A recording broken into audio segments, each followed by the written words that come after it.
2003년 10월 16일 서울 강남구 삼성동의 고급 단독주택에서 혼자 집에 남아있던 60대 여성 유 씨가 피투성이 상태로 발견이 됩니다. 즉시 병원으로 이송했지만 결국 사망하고 말았습니다. 오늘 낮 1시쯤 이 동네에 사는 69살 유모 씨가 집안에서 피를 흘린 채 발견됐습니다. 경찰은 유 씨 부부가 최근 수십억대 규모의 부동산 거래를 했다는 유가족들의 말에 따라 금전 관계가 얽힌 원한으로 살해했을 가능성이 높은 것으로 보고 있습니다. 제일 먼저 현장을 있는 그대로 체증하는 것이 중요합니다. 1층 현장을 전부 살펴보고 2층을 살펴보기 위해서 계단을 막 오르려는데 갑자기 소름이 확 끼치는 거예요. 왜요?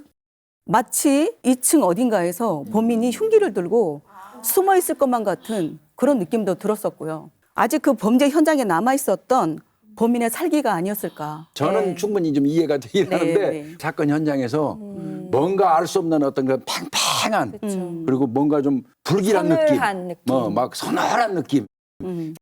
뭔가 부동산 거래를 했다라는 증언까지 있고 그러면 원한을 품고 있는 금전 관계가 얽힌 그런 사람이 범인일 거다라는 추정이 나오잖아요.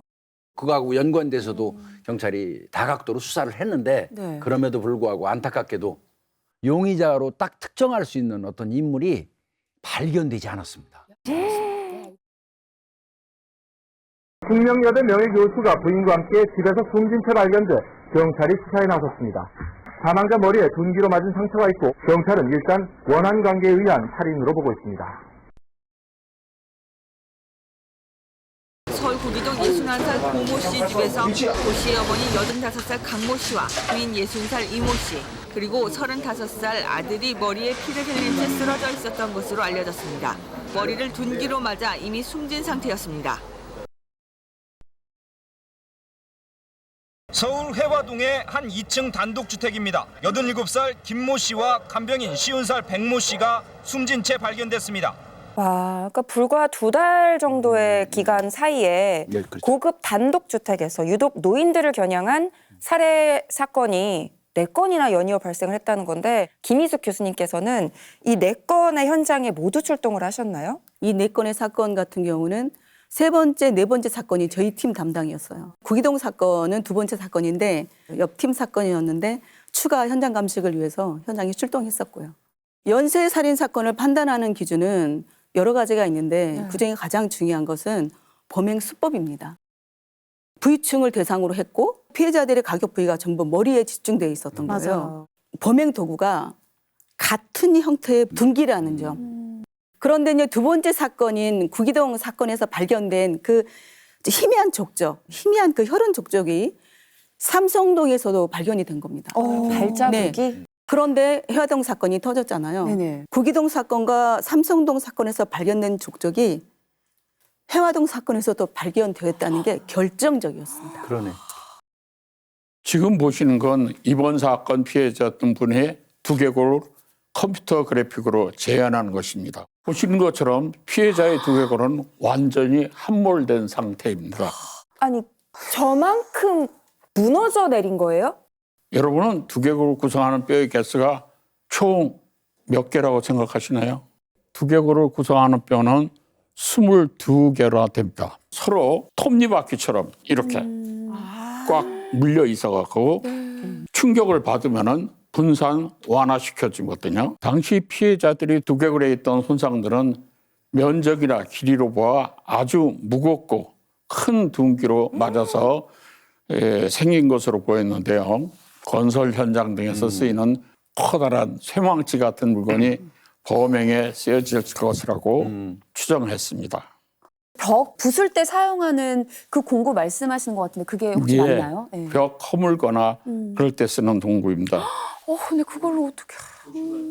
우리가 흔히 오한마라고 부르는 대형 한마였습니다. 이거 한 4kg 됩니다. 4kg 정도 되는 해머라면 손잡이도 길어요. 예. 그 길으면 이걸 들고 다니기 불편하잖아요. 범행할 때. 집에 있는 우리가 이른바 얘기하는 장돌이라고 그러죠. 조그만 그 망치. 아, 망치 그걸 뽑아서 거기에다 끼운 겁니다. 그리고 범행에 사용한 거예요. 제가 이 사건을 자문할 때 이미 경찰에서는 범행 동거에 대해서 DNA 검사를 마친 상태였고 또 아무것도 검출된 게 없다고 얘기를 했습니다. 근데 제가 자세히 살펴보니까 꽉 맞질 않아요. 맞질 않아요. 이걸로 때렸을 때 피가 묻었을 그치. 거고 틈새로 들어간 피가 있으면 이거 갖고 DNA 검사를 얼마든지 할 수 있거든요. 경찰부로 바로 해체를 해서 DNA 검사를 하는 게 좋겠다 이렇게 해서 해체해서 검사가 시행됐습니다. 큰일 하셨다. 진짜 큰일 하셨어요. 그 결과 범인이 경찰로 위장해 돈을 갈취하려다 실패하고 살해했던 황학동 노점상의 DNA를 검출할 수 있었습니다. 저건 진짜. 다행히 족적도 나왔고 범행 도구나 수법도 밝혀졌으니까 이제는 네. 범인만 잡으면 되는 거 아닌가요? 경찰이 끈질기게 조사한 끝에 결국 범인의 뒷모습이 찍힌 CCTV 영상을 확보하는 데 성공했습니다.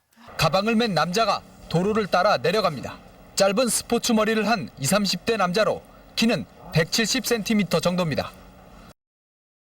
이렇게 대한민국을 떠들썩하게 했던 연쇄살인범 유영철입니다.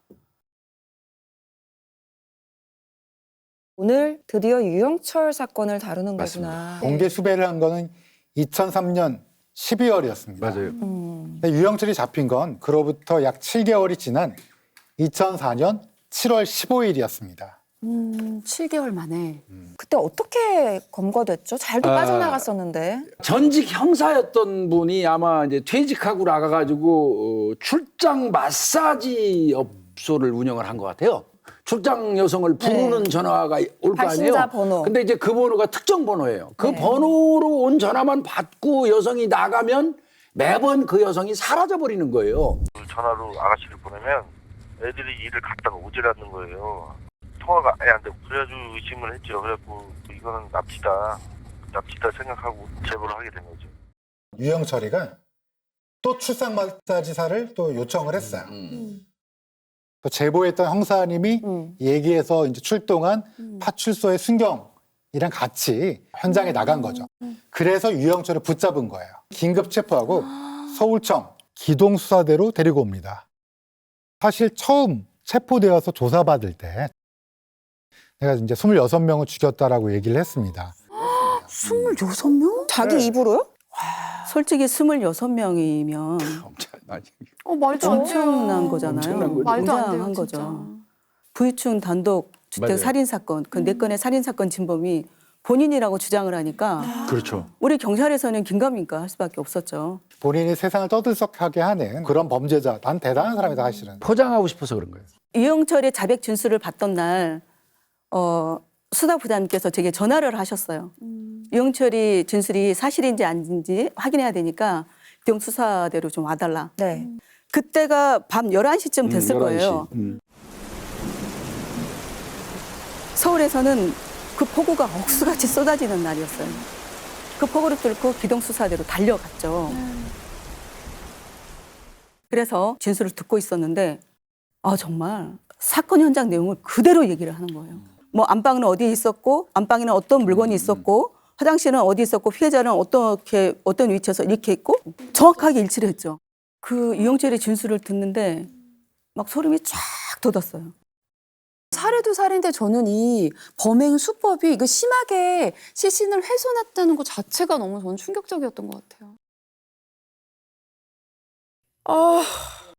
모든 시신의 손이 저렇게 훼손되어 있었습니다. 지문을 정교하게 다 오려버렸죠. 가위로 잘라냈습니다. 그럼 어떻게 해요? 누가 누군지조차 알 수 없는 거잖아요. 지문으로는 신원 확인을 할 수 없다. 그러니 신원 확인은 유전자로 가야 된다. 그런데 2주가 걸린다는 거예요. 15일. 너무 길죠. 네. 계속 생각하면서 발굴 현장에서 일을 했었거든요. 할 수 있을 것 같더라고요. 네. 어떻게 그래서 제가 지문을 채취해보겠다고 했어요. 아니 어쩐지 김복준 교수님께서 우리 김희숙 교수님은 별명이 지문 귀신이었다고. 네, 쥐귀예요, 쥐귀. 지문 귀신이라고 그래. 지문 별명이. 도사, 지문 귀신이었다고. 그만큼 지문 감정에 또 특출난 분이셨는데 그렇다고 해도 지문이 다 사라져버린 이후에 이게 과연 정말 성공할 수 있을지. 제가 이 자리에서 처음으로 공개하는 건데요. 당시 피해자의 지문 중 1개입니다. 이 지문이 손가락 한 개의 지문이거든요. 161번을 찍었더라고요. 161번 네. 한 손가락을 피해자의 손가락 상태가 많이 훼손됐잖아요. 그러면 이 측면에 지문이 있을 거 아니에요. 저는 이제 거기에 착안을 했던 거예요. 그래서 저는 그 현장에서 지문을 이렇게 채취해서 화대경을 대고 지문을 살펴봤어요. 특징이 안 나와요. 그럼 다시 채취. 또 했는데 특징이 한두 개밖에 없어. 그럼 또 다시. 그렇게 제가 161번이나 되는 여러 번의 시도를 했던 겁니다. 와, 정말 대단한 집념이 아니면 저 못했을 것 같아요. 제가 그 시신한테 언니라고 얘기를 했거든요. 저 좀 도와주세요. 제가 지문을 잘 채취하도록 언니가 좀 도와주세요. 언니가 도와주면 제가 지문을 잘 채취해서 제가 오늘 밤새도록 언니가 누군지 찾아드릴게요. 그래서 정말 눈물을 흘리면서 이 지문 채취 작업을 했었습니다. 아, 정말 너무 울컥하네요, 진짜. 여기 보시는 이게 지금 조끼거든요. 그날이 준복날이었거든요. 곳곳에서 야, 우리 수박 먹고 잠시 쉬었다 하자. 부검실 옆에 있는 사무실로 가서 이제 수박을 이렇게 나눠서 이제 먹었단 말이에요. 부패 냄새가 확 나는 거예요. 수박을 한 입 베어 물다 말고 제가 어숙이 이렇게 내려다 봤어요. 근데 여기에 하얗게 떡칠이 되어 있는 거예요. 그대로 수박을 내려놓고 이렇게 밖으로 나왔죠. 너무 소중한 옷이고 그래서 잘 간직하고 있습니다. 아까 손가락 하나의 지문만 채취하는데도 160번 이상을 찍었다고 네. 하셨는데 네. 사람의 손가락이 10개고 네. 시신도 한 구가 아니잖아요. 네. 도대체 총 몇 개의 지문을 결국 찍으신 건지 궁금해요. 70개의 손가락에서 250개의 지문을 채취를 했고요. 네네. 그날 사무실에 돌아와서 밤새도록 실종자와 가출인 그 사람들의 지문과 제가 찍었던 쪽지문과 1대1로 감정을 했었죠. 그 결과 그날 밤에 전부 다 신원이 확인됐습니다. 7명 신원을 확인했습니다. 근데 지성이면 감천이라고 하잖아요. 교수님의 그 간절함이 기적과 같은 결과를 만들어낸 것 같습니다. 시신을 발굴하게 되면 먼저 이제 큰 천을 이렇게 깔아놔요. 그리고 이제 시신을 이제 한 조각 한 조각이 이제 올라올 때마다 이렇게 맞춰서 이제 발굴을 하게 되는데 번호가 18번까지 나오더라고요. 유영철이 그 시신을 훼손할 때 이제 회상하기를 몹시 힘들었다. 시신 훼손에만 3-4시간이 걸렸다라고 진술을 했었어요. 그래서 어떻게 하면 잘할 수 있을까 싶어서 유영철이 병원에 가서 엑스레이를 찍고 시신 해부 방법을 뼈를 보고 이제 공부한 거고, 더욱이 또 의대생들이 보는 해부학책을 구입해 갖고 보고 공부를 해서 그 다음에 좀 더 빠르게 진행할 수 있었다. 이렇게 한 거죠. 시신을 발굴할 때 이제 머리가 나오잖아요. 저런 형태의 고무줄로, 저런 고무줄로 전부 다 머리가 묶여 있는 거예요. 시신을 절단할 때 제일 먼저 머리를 절단한 다음에 그 머리카락을 저 고무줄로 이렇게 묶어요. 예, 묶은 다음에 이렇게. 그 뼈를 빼기 위해서 휴지거리에 저 머리를 걸어놨습니다. 가 떨어지라고? 네. 미쳤다. 진짜 미쳤다. 얘 진짜 미쳤네. 압수수색도 진행하면서 동시에 현장 감식도 했었는데 살해 장소가 화장실이었거든요. 저희가 루미노를 쫙 뿌렸어요. 네. 그랬더니 막 화장실 여기저기서 막 번쩍번쩍 발광을 하는 거예요. 혈흔의 흔적인 거죠. 네. 비싼 혈흔, 그다음에 인체 조직 이런 것들이 아직 그 현장에 남아 있었습니다. 직접 여러 번 대면하셨잖아요. 네. 어때요? 만나봤을 때 느낌이? 이런 어마어마한 살인 사건을 저지르는 사람이라고는 믿기지 않을 만큼 겁쟁이였습니다. 겁쟁이요? 네. 제가 이제 이 사람 진술이 맞다라고 이렇게 신호를 하고 있는데 유영철이가 저를 본 거예요.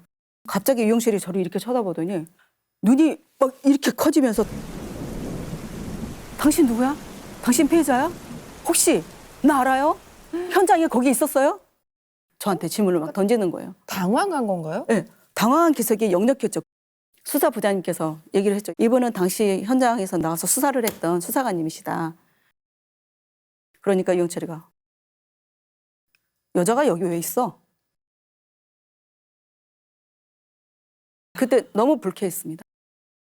강력 사건에 개입하는 종사하는 여성 경찰관들은 거의 없는 시절이잖아요. 유영철이가 판단할 때는 피해자 근데 내가 살해하고 다 죽였는데 살아있는 피해자가 있었나 하는 거 첫 번째. 아, 약간 그래서 아니면 내가 저 살해하거나 혹은 시신을 유기할 때 그 모습을 본 저 사람이 목격자일까?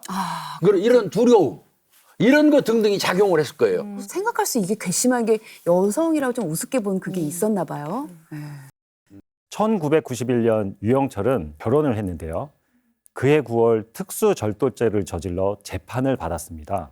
기독교인이었던 유영철은 집행유예로 석방되길 기원하고 있었는데 기도와는 달리 실형을 선고받자 법정에서 갑자기 손에 쥐고 있던 나무 십자가를 부숩니다. 이때부터 노골적으로 신의 존재를 부정하게 돼요.